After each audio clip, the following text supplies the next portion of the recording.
युधिष्ठिराचा राज्याभिषेक झाल्यानंतर 15 वर्षापर्यंत धृतराष्ट्र आणि गांधारी पांडवांच्या बरोबर राहत होती। धृतराष्ट्राने वानप्रस्थाश्रम घेण्याचा निश्चय केला। धृतराष्ट्राबरोबर गांधारी, कुंती, विदुर आणि संजय वानप्रस्थाश्रमास निघाले। सर्वांनी दुःखी अंतःकरणाने त्यांना निरोप दिला। काही दिवसांनी नारद पांडवांच्या भेटीसाठी आले। त्यांनी वनामध्ये पेटलेल्या वणव्यात धृतराष्ट्र, गांधारी, कुंती यांनी आपली शरीरे अर्पण केली असं सांगितले। युधिष्ठिराच्या राज्याभिषेकास 36 वर्ष पूर्ण झाली। कोणी शत्रू न उरल्याने सगळे यादव उन्मत्त झाले। कोणी कुणास जुमानेना। एकदा प्रभास क्षेत्रात एका उत्सवासाठी जमले असताना सगळे लहान थोर यादव दारू पिऊन धुंद झाले।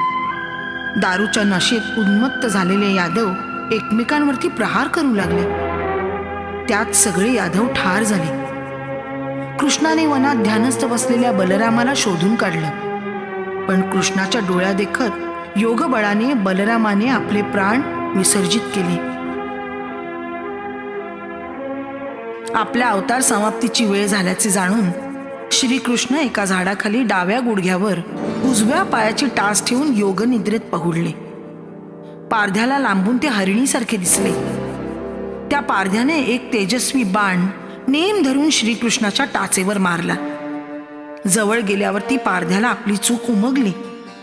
त्याचे समाधान करून श्रीकृष्णाने आपले मर्त्य शरीर टाकून मूळ दिव्य शरीर धारण केले। असतो मां सद्गमय तमसो मां ज्योतिर्गमय मृत्योर्मा अमृतं गमय।